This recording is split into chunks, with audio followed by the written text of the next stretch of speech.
Bonjour et bienvenue sur cette toute nouvelle vidéo de la chaîne Lithologia. Voilà, je vous remercie énormément pour les nombreux retours que vous avez eu sur les deux premières vidéos. Et nous allons donc du coup passer à la troisième vidéo. Comme vous l'avez vu du coup dans la description, je vais vous parler du quartz rose. Voilà, c'est une pierre je pense que beaucoup d'entre vous connaissent. Et j'ai donc décidé aujourd'hui de vous la présenter pour vous expliquer du coup quelles sont ses vertus. Donc tout dans ce premier temps, je vais du coup vous présenter celle que j'ai en ma possession.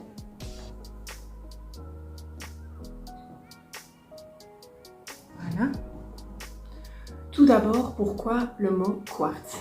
Alors quartz vient en fait du grec ancien krustalos qui veut dire glace.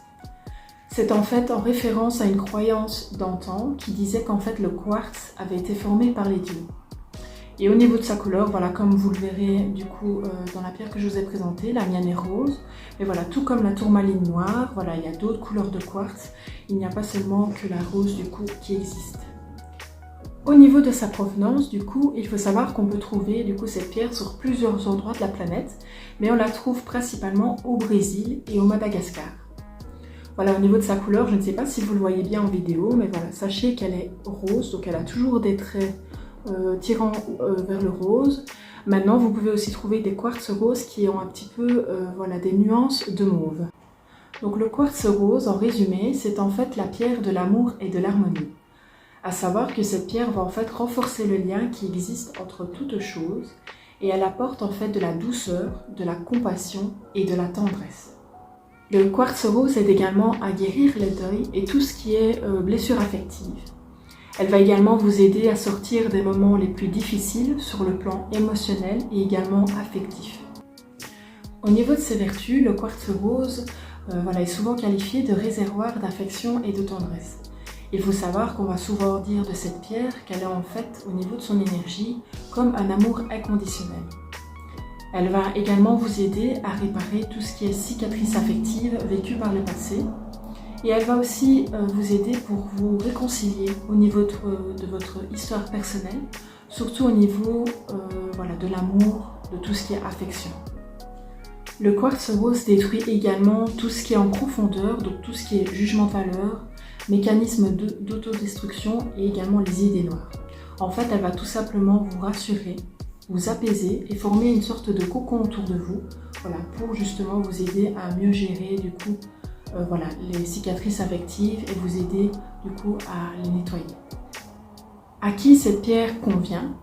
Donc voilà, comme je vous l'ai dit, du coup cette pierre c'est vraiment la pierre de l'amour. Donc voilà, si vous êtes par exemple quelqu'un qui pense que l'amour n'est pas fait pour vous, voilà, sachez que cette pierre peut vous aider au quotidien. Si vous êtes quelqu'un d'assez jaloux et possessif, cette pierre va pouvoir un petit peu recentrer toute votre énergie au niveau de l'amour à l'intérieur de vous, donc elle vous aidera. Également, si vous êtes en deuil, cette pierre pourra vous aider à justement cicatriser de manière un peu plus rapide. Elle pourra vous apaiser et du coup, comme je vous l'ai dit, vous rassurer dans cette période difficile. Si vous avez également peur de l'abandon, cette pierre va pouvoir vous aider à surpasser cela. Et si vous avez également peur de trop souffrir, surtout en amour, sachez que cette pierre est vraiment faite pour vous et pourra vous aider justement dans ce sentiment d'insécurité qui est faussé du coup.